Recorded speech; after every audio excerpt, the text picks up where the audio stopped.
Welcome back to another reading and correcting of Bottom Rung with me, Kendar, the Tiger Writes. Today we are doing chapter 45.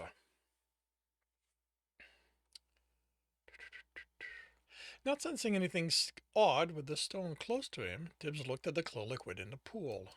Water? Kierna asked. Tibs reached out with his sense. Yeah, with some earth in it and air, he added, surprised. I don't know why that's I don't know why that one's there, but it reminds me of the water when we walked up the mountain. She looked at Kumdar and Maz, and Tibbs realized that if they'd been paying attention to him instead of standing on the other side of the platform with Jackal, they could have overheard his comment. The father was carefully putting his weight on the part of the ledge that moved away from the path. He shrugged. They were part of his team. His team.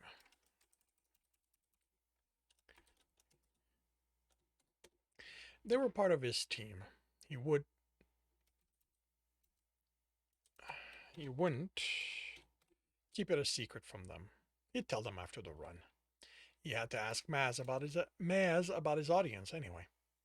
Karina still lowered her voice when she asked, "You can sense those essence too?" "I have reserves," he whispered, "so I know what they feel like. I can feel the other elements too, but they're all mixed into a confusing mess." "So you could tell them apart if someone explained to you what they felt like?" Tip smiled to himself. "Tell me what air feels like." "Well, it's..." She trailed off, becoming pensive. "Hairy?" "But that's not the right description, is it? It's just the best word you can find for it." She nodded. "I don't think Maz telling me fire is hot would be enough for me to make it out of, out in there. Out of that. Out of it. Of... to make it out. Make it out."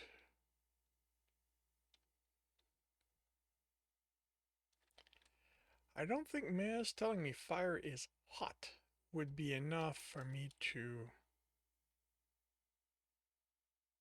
find it. Find it in there." "So," Jekyll called, approaching, "are we walking or swimming?" Tibbs looked into the pool. "I can't tell how deep it is, and I've never swum before." "I have nearly drowned once," Kemdar said. "I would prefer walking." "I can swim," Maz said, "but I don't see how I could get back up to the other side. The top of the water is too low to reach the edge of the water, the edge of the ledge, to reach the ledge. To reach the ledge. "Best I can do is float," Karina said, which earned her a raised eyebrow from the cleric. "It doesn't matter," Tibbs said. "If we can't all do it, it isn't the solution." He had his own thought on how it might cross. How he might cross. But if it worked, only he and Karina could use it, and he suspected she wouldn't manage it until she could sense essence, and he didn't have enough of a reserve to make it to the other side. He went to where the ledge continued along the wall, where Jackal had put his weight on it, where Jackal had put his weight and studied it. Every few pla- every every few paces, a new stone was anchored to the wall, and were narrow enough it would be easy for a foot to slip off. He looked. They looked to touch one another on each side, but there was enough of a gap Tibbs could move water between them. He could also make the water flow into the gap where the stone attached to the wall, and there was an open space behind it. He felt no mechanism through the water, but there was more space than it could reach without than he could wow. There were more space than he could have it reach without tapping the amulet. He studied the pathway again. Only one seemingly solid block of stone, wide enough for I said two people to walk side by side from this side of the room to the other.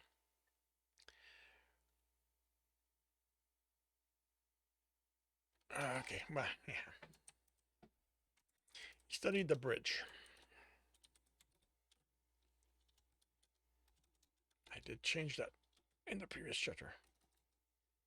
Studied the bridge again. One seemingly solid block of stone, wide enough for two people to walk side by side from this side of the room to the other, reaching.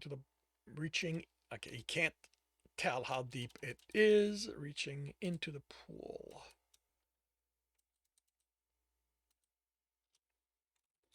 Into the pool. It looked to be the safest way, which was why Tibs didn't trust it any more than he did the ledge. We're going to take the path, he said, walking in a line in the center of it. I don't think the dungeon can just drop the edges since they all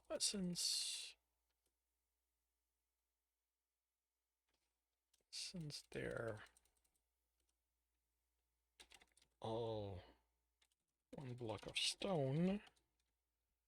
But we're not taking chances. I'll be in the lead. Would it not be safer if you went alone and tested the whole way? Jekyll asked. Cumdar asked. Tib shrugged and looked at Jekyll. Your call. He placed a hand on the ground before him and spread water, feeling the cracks through it, but more so to have a way of explaining how he found something, even if it was through one of the other essences. He didn't enjoy keeping this from Mez and Cumdar, but here wasn't the place to reveal it. We're going with you. For all we know, the lack of traps is because the dungeon has warren hidden where rats and rabbits will come out once we're in the middle. Tibbs froze and looked at the expanse before him. I wish you hadn't said that. If rats swarmed while they were on the path, he'd have nowhere to go. He couldn't suppress a shudder, and the hissing sounded pleased by it. I'm right behind you. Cumdar behind me. Maz and Karina, you have the rear. Be ready for anything. We've been surprised by the dungeon before. Tibbs nodded. Jekyll nodded to Tibbs. Cumdar, darkness is about hiding, right? Any chance you can hide us from the dungeon? I will try, the cleric said, as Tibbs took his first step onto the path. But this is not an environment I have been in before. Where did you train if you haven't been in a dungeon? As asked. That is a rather complicated answer. One I believe is better suited for once we are not in danger. Tibbs paused and looked over his shoulder. Can you sense danger here? Cumdar shook his head. That is not. Something darkness grants me. I simply do not expect this floor will be safer than the previous one. Speaking the way a true runner talks, Jekyll said. Tibbs returned to sensing the floor and moved slowly. He paid close attention, both because he knew where there had to be a trap and because the hissing was gone, as if someone was holding their breath in anticipation. Was he hearing the dungeon's breath? Did the dungeon breathe? When the click came, Tibbs only had the time to notice it came from above him before Jekyll grabbed the collar of his armor and pulled him back. He was trying to regain his balance when the stone slammed down where he'd been standing. The hissing was a staccato of laughter. He stared at it as it slowly raised up, looking at the ceiling. Barely visible, it was so high. He could Looking at the ceiling, barely visible, it was so high he could just make out the edges of the stone blocks following the path. He swallowed. If more than one had fallen, they would all have been crushed. Tibbs, Jekyll asked, looking worried. Tibbs looked at the floor. There are no triggers, I swear. Is it possible you missed? Could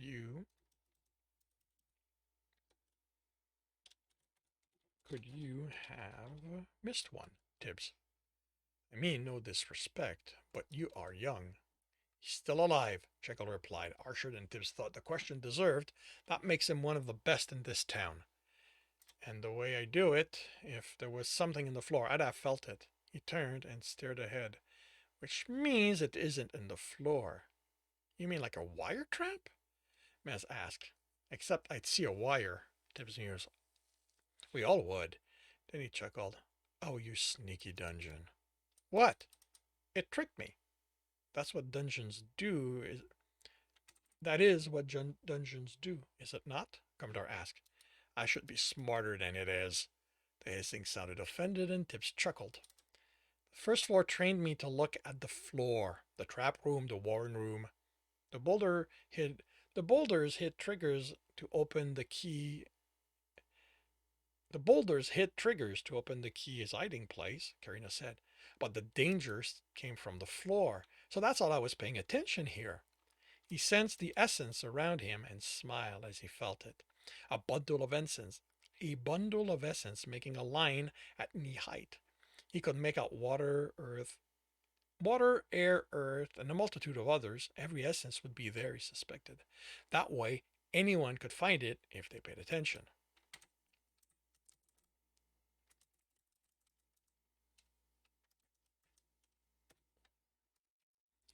Only as far as he knew, he was the only one who could sense essence. If he was the only one who could see this trap, then his method wasn't the answer. How did you know? He mused. How did it know? He mused. Know what? Jekyll sounded worried. We're safe, Tibbs said. We can go back if we want to. There's just some snag in my reasoning I want to work out before we continue. How long will that take? What's the snag? How long will that take? Mez asked. What's the snag? Karina asked. None of you can sense essence, right? I can sense darkness. Oh, that's where.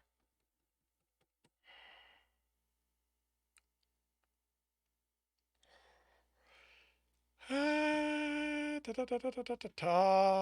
I can't really change that line mainly because okay, I'm gonna have to remember that I established that he can sense darkness. All right, but I know you and Karina can't. He told Jackal. You mean that getting in touch with essence? You mean that getting in touch with my essence thing affects this? Maz asked. I thought my teacher was just messing with me. But it's also not the right solution because it doesn't let everyone make their way through. It is a trap, Jekyll said. That's a rogue thing. Yes, but if it relies on having received the training I did, how did the other teams make it through? Kirina, how many teams made it past this room? I don't know, but among the runners, only 3 teams took losses. So there's a way to do this that doesn't rely on what I can do. The hiss sounded particularly smug. He wished he knew he heard it and not the others, so he could snap at it and not seem crazy. Jekyll, I want to try something. He indicated the space next to him as they crouched, and the fighter joined him. I'm not sure how you want me to see something if you don't. This isn't about seeing. I don't see the essence, I feel it. But you can't do that. So what I want you to do want you so what I want you to do is push your essence here. He indicated a line. Won't that trigger the trap? If it does, we know there's a click first, so we'll jump back. Jackal put his hand up, palm facing where Tibbs had showed, and earth formed a small mound. Tibbs looked at that. Not the earth, just the essence. Tibbs, it's the same. Remember when I told you that isn't true? I need you to believe me. Earth has essence in it, but it isn't essence. What you have to do is separate the two. Out the corner of his eyes, Tibbs saw Mez had a flame in his hand and was looking at it intently. Okay, Earth, but not Earth. Jekyll shook his head and grumbled softly. I really thought here was the one place I wouldn't have to deal with this philosophy crap. Tibbs filled the comment for later. His friend had more important things to do than answer his questions. Jekyll closed his eyes and creased his brow. For a long minute, it looked like he was trying to squish himself smaller. Then he forced himself to relax and breathe slowly.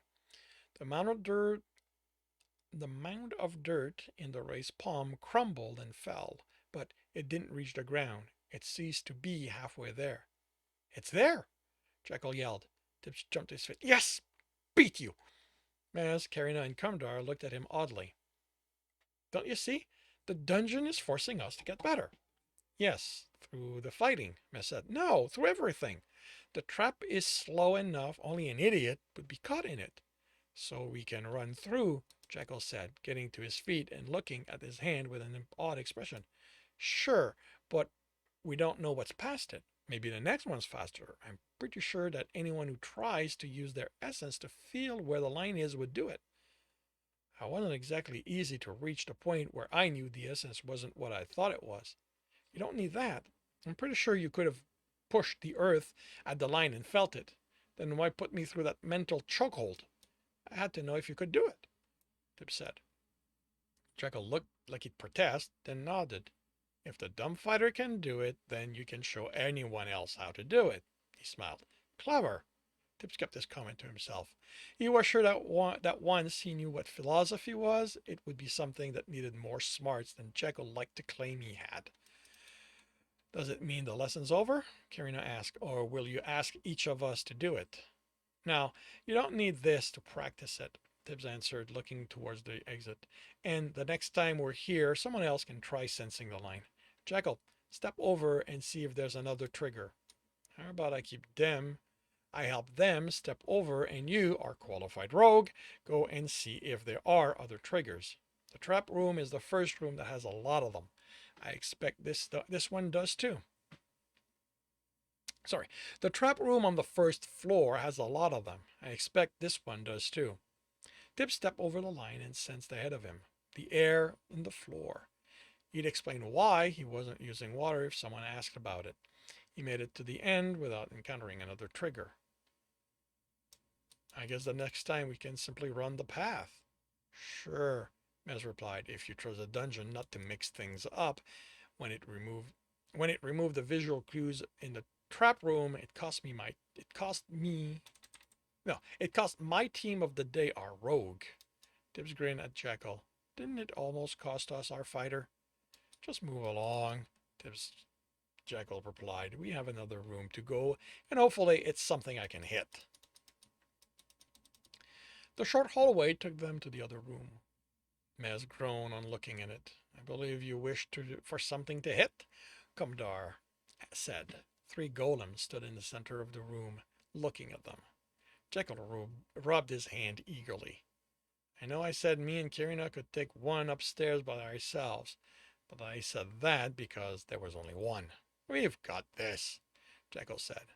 Jekyll, I can maybe give you 2 explosive arrows, Mez warned. I know from experience that regular ones don't do anything against those. Relax, guys. I told you, we've got this. Jekyll, Tibs said, sharing Mez's worry. There are 3 golems. If they see me, being silent doesn't do me any good. Exactly. Jekyll grinned. 3 golems with 1 stone whip. 3 golems with a stone whip that can do enough damage to shatter stone. You know what? Karina said. I'm starting to agree with you, Jekyll. Tibs should be our leader. Jekyll looked at them. You really aren't seeing this? I believe the question is if you are seeing the same thing we are, Kumdar said. This isn't a question of us versus them. Jekyll said. It's a how do we trick them into killing one another situation. Jekyll, Karina said, that's that's actually not a bad idea. Dumb fighter here, emphasis on fighter. This is what any pit match where I've been pit against multiple fighter turned into. And there have been many of those. Oh, Karina answered, considering how talented Jekyll is at dealing with other people, I'm sure they were endless. She just insulted you, Tibs commented, not taking his eyes off the golem. Like the one on the other floor, they didn't move while they were outside the room. He couldn't feel any essence trigger, so he wondered how they activated. I know, but it's what a big sister is entitled to do. So, what do you think? Run in and get between them? Do we have to destroy them? Kumdar asked. The exit is over there. If we can trick them, why simply not run for it? Because we're not getting the loot if we don't kill them, Jekyll answered. And we don't know if they'll chase us, Tibbs added. They won't attack until we enter, but there's no telling what they'll do after that if we leave. Why don't we test it? Karina asked. If they chase us, we kill them. If they don't, we can deal with them later and if we have to. You get your loot that way. That sounds like an overly complicated way of doing it, the fighter complained. It'd be nice to know, Mess said, in case it's something we have to do at some point. Jekyll sighed. Fine. Tibbs, you, Karina, and Kumdar go while Maz shoots arrow for the sound as a distraction. Try to be quiet. Follow Maz in case something goes wrong. Tibbs took out his knife. No dying, he stated, looking at the others. He looked at his little knife, then the golem. He needed something bigger. He needed something better. He was getting himself throwing knife with his cut of the loot. Maybe he should work on getting stronger too. There had to be a point where he could easily wield a short sword. Next to him, Karina squared her shoulder. She gave Jackal a warning glare, then nodded at Tibbs. When Kumdar gave him a nod too, Tibbs took off.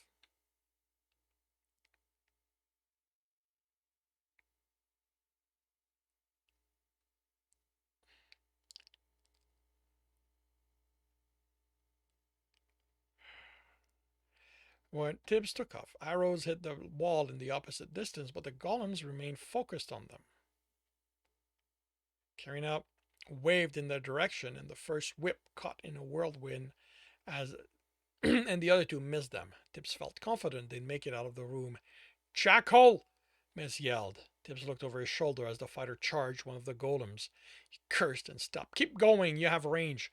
The golem raised his arm for another whip attack, but an arrow with a glowing tip embedded itself in the shoulder, locking it in place. Tibbs ran at the golem and slashed at the stone, surprised by how deeply his knife dug in, and how stuck it became. He cursed as a stone fist dropped toward him, to be stopped by a staff and then explode, sending Kumdar flying and freeing Tibbs's knife. Worried for his new friend, Tibbs stabbed the knife over and over while the golem seemed fixated on its missing arm. An arrow slammed into its chest and caused the golem to fall into pieces in time for Tibbs to see Jackal rip the head off the golem he'd been fighting with and throw it at the last one, which Karina kept busy with wind blades. Before Tibbs could go help, it fell to pieces. With one form unmoving on the floor and nothing else to vent his anger on, he aimed it at the person responsible. He marched to Jackal as he danced in victory. Stupid! Tibbs kicked the fighter in the shin. Now, Tibbs, Jekyll said, stepping away to avoid the next hit. Calm down. I knew we could beat them. I know we did. Tibbs pointed at the still form. Did we? Groan came from it. That hurts, Kumdar said. You're alive. Tibbs was next to the cleric, running his hand over him to make sure he wasn't injured. Kumdar bit back a scream. Not if you keep doing that. How? Tibbs demanded. Armored robes. There's no essence in it. Kumdar chuckled, then groaned. Done the old-fashioned way. Leather between the wool for the chest. I've been traveling alone for some years now. This isn't my first fight. He lowered his voice. I'm Upsilon without ever stepping into a dungeon, Tibbs. Think on that when you have the chance. Ow! Jekyll held his head as Karina glared at him. That was probably the stupidest thing you've ever done. Not even close. Jekyll ducked under the slap. Look, we won without even working together. Once we have an actual plan, there aren't going to be any problem. And I think this shows me I can be of use, Kumdar said, groaning as Tib helped him stand. I can diminish some of whatever they are, their strength, for lack of a better word. I don't think I would have been able to keep that fist off you with the staff otherwise, Tibbs. Is that why the arm exploded like it did when I shot it? Mez asked. I didn't have enough fire in the arrow for that to happen. Possibly. the cleric said. I have never done this before. Tibs glared at Jackal, and the fighter tried to wipe away his grin.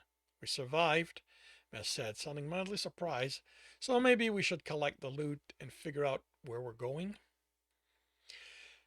Tibbs looked around. We turned back, Kirina stated. Commodore is injured. He found 3 silvers, and Mez handed him 4 more. Can we at least see what the next challenge is? Jekyll asked. He handed him 2 silver and an amulet, which he handed to Commodore. Kirina didn't look pleased as she returned, so he could put it in her backpack. You're the one with the injury. What do you want to do? I can walk, Commodore said, if not very fast. So long as nothing chases us, I think we should get an idea of what we'll be fighting next, the next time we come here.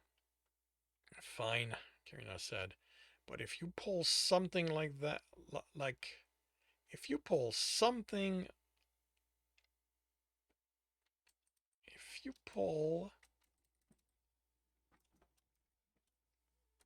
what you did here, Jackal, I'm blasting you and we leave. I'll deal with and we leave you here. I'll deal with consoling Tibs afterwards. What about Khrushchev? The fighter asked, worried. I'm going to tell him you did something stupid and got yourself killed, Tibs answered. He's going to believe me, he added when Jekyll looked like he wanted to protest.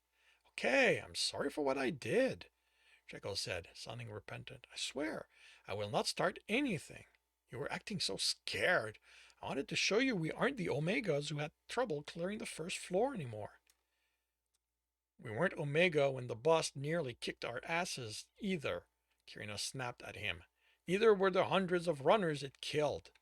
You do not get to scare us like that. Am I clear? It's not just Tibs your death would hurt. I know, the fighter said, sounding exasperated. I didn't do it to.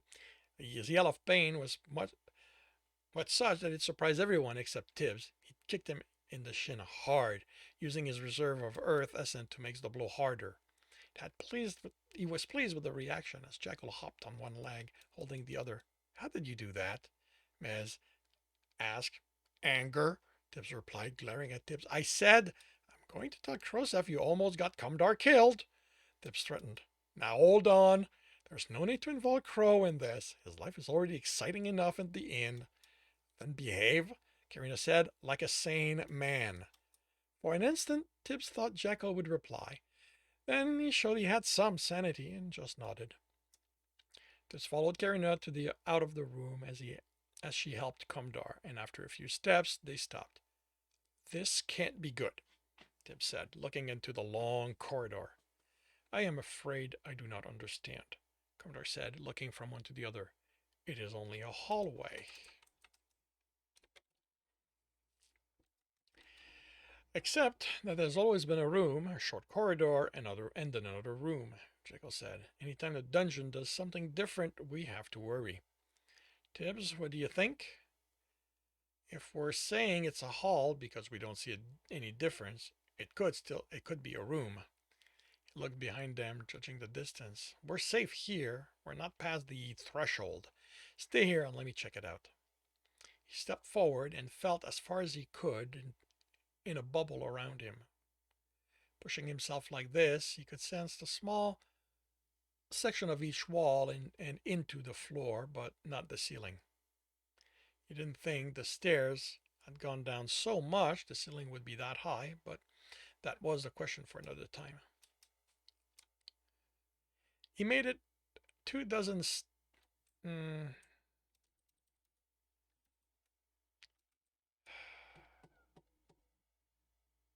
I'm going to give him dozen. He made it 24 step into the room when he felt the line of essence into the wall. He couldn't tell what essence it was, but on the right side, the outline of a door was traced in the wall. He touched a stone, ready to run at the slightest sound, but even the hiss was quiet. It's safe to come to this point, he called, but stay away from the wall. There's something. If it was a door, there should be a lock. What did you find? A door, I think. Loot? the fighter asked, sounding excited. Tibbs looked at him. I'm the rogue. Why are you so much greedier than me? Jackal looked offended. I didn't know greed was exclusively a rogue trait. Definitely shouldn't be a fighter. Tibbs grumbled, returning to studying the door. It shouldn't be a trait anyone has, Kirina said. Unfortunately, it is a far too common one, Commodore added. Do you mind being quiet? Tibbs asked. They're distracting. He couldn't find a keyhole or a loose stone that might act as one. To be fair to the dungeon, there was also no actual door. It was just a tracing of it in the stone using essence. The dungeon had imbued the shape. It seemed that on this floor the dungeon was having fun with essence. Was it also something it was just discovering now that it had graduated? Was it from watching them use it? It had used essence as triggers, so why wouldn't it use it as a lock here? If it had, it made this door, but no one but Tibs, possibly Commodore, could open it. If the cleric had experience manipulating essence on top of sensing it. He smiled. If he opened this, they would have something the dungeon hadn't planned on anyone getting until much later. It would have to be good. He pushed his essence deeper into the wall and encountered something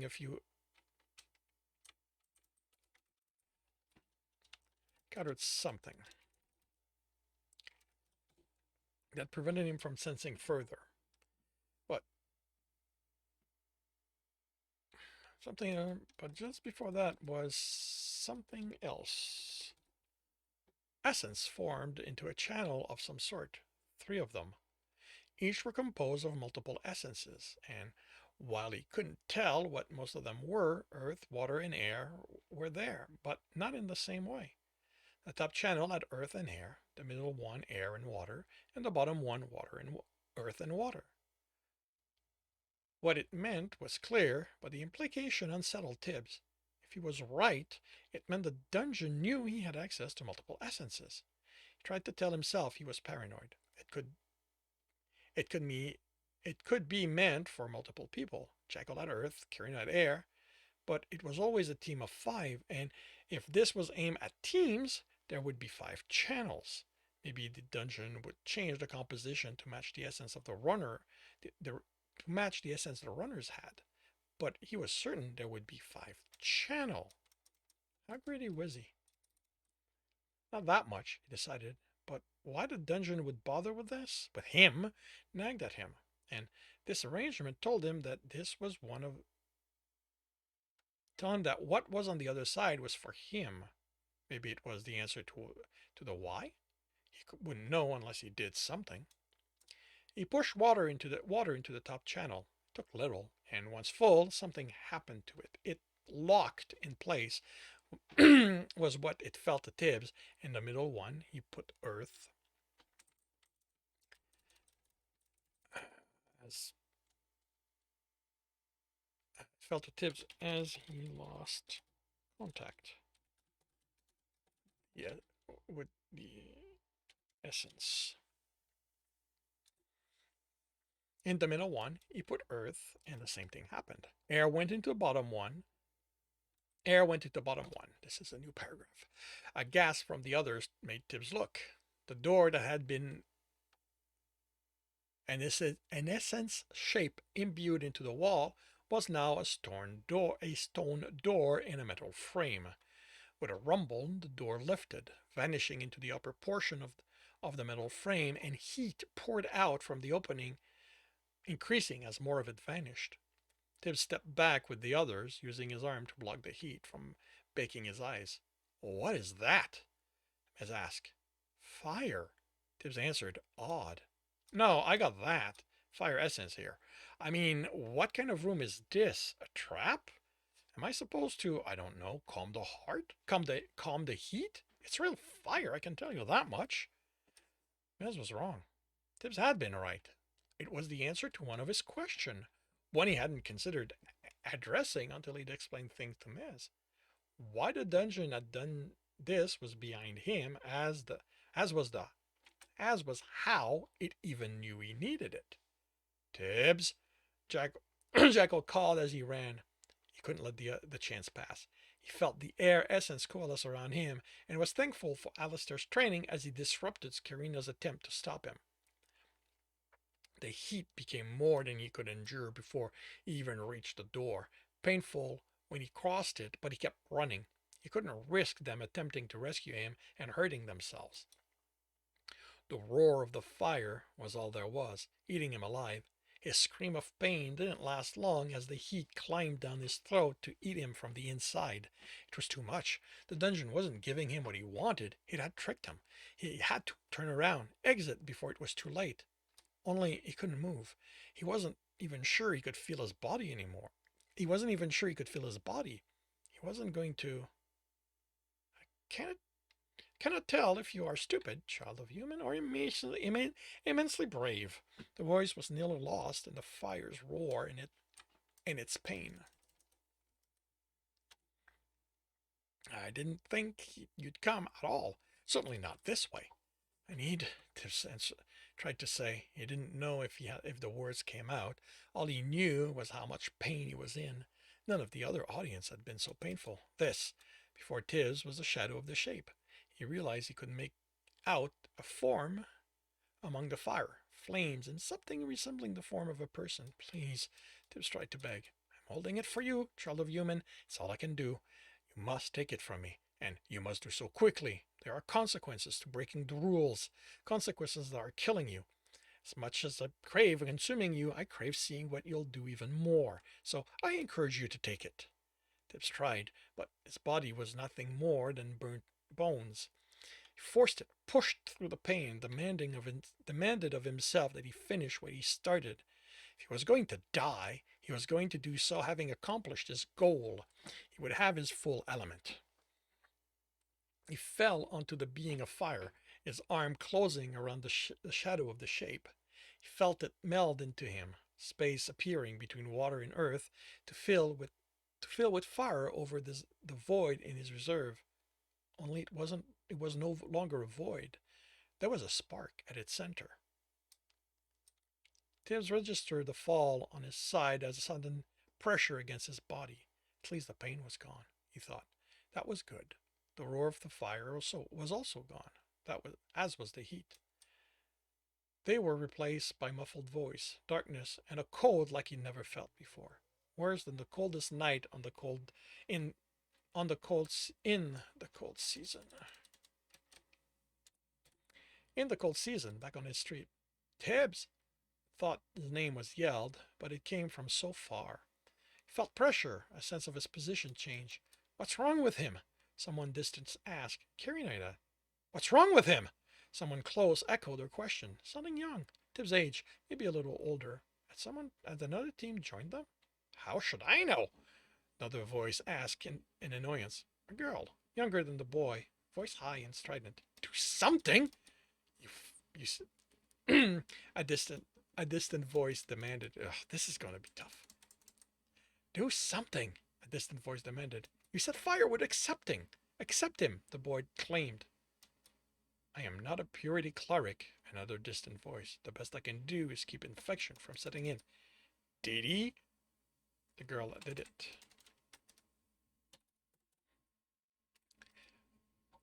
The girl asked, would he look like this if, he has fire now. Tibs has his element! The boy yelled in victory. Tibs tried to recall the voice. If the boy knew him, they had to have met before, and if Tibs hadn't noticed his voice, he was certain he'd remember the girls. Genny!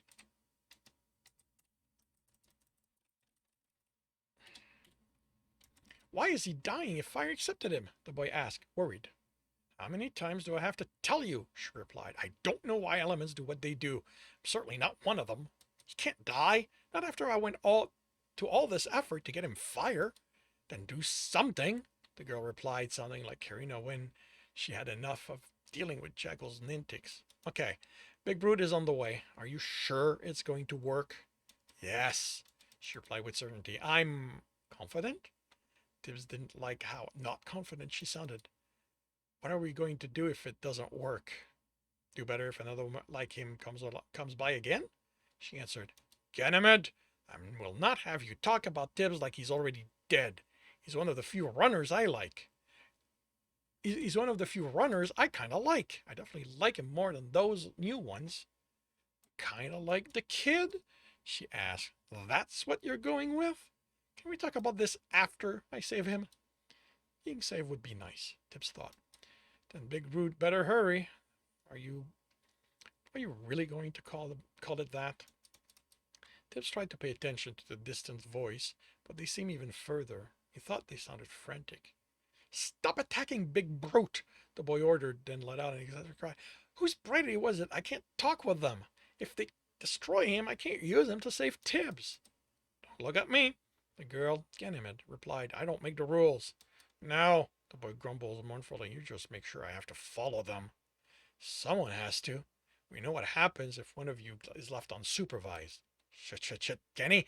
What if Tibs doesn't reach for Big Brute? His friends are tired enough, they've backed off. But if they think BB is going to touch him, if they think BB is going to touch him, they're going to come at him again. They did a lot of damage. I don't think he can take another assault. All we can do is hope the essence came with a reflex. Ganymede answered. If he touches BB, she sounded like she was rolling her eyes, then the lack of essence should pull his in and do what he needs to. Otherwise, we are not going there, the boy warned. Come on, Tibs, be a pal. Survive this. I don't want this to be over, okay? Just make the effort. Lift your hand. BB's right there. Tibs wondered what the boy meant. There was no one near him other than the two of them, but as he tried to sense them, he realized he was wrong.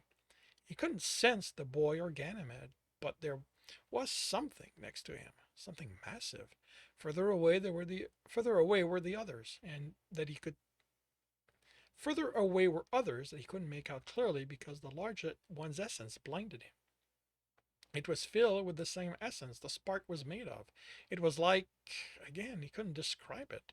The closest he could come to it was like the lightning, like,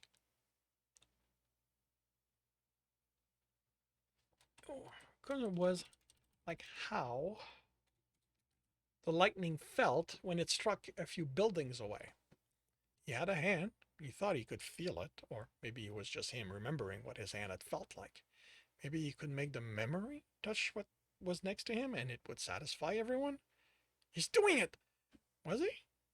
He's doing it, the boy yelled. Was he? Maybe he was. He remembered how to move his hand, but now he wasn't sure the memory obeyed him. It was slow. Then there was a pressure against the memory.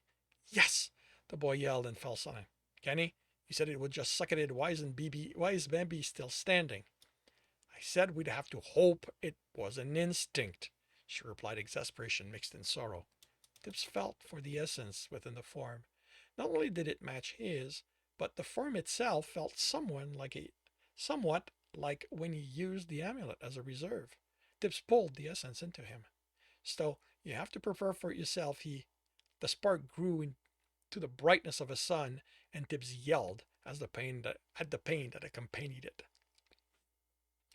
And this concludes chapter 45. If you are enjoying this, please subscribe, hit the bell, hit the thumbs up, share, and if you want to read the whole story, it is available on Royal Road. The link is in the notes, as is the link for my Patreon, if you want to support me. And with that, I shall wish you a good day.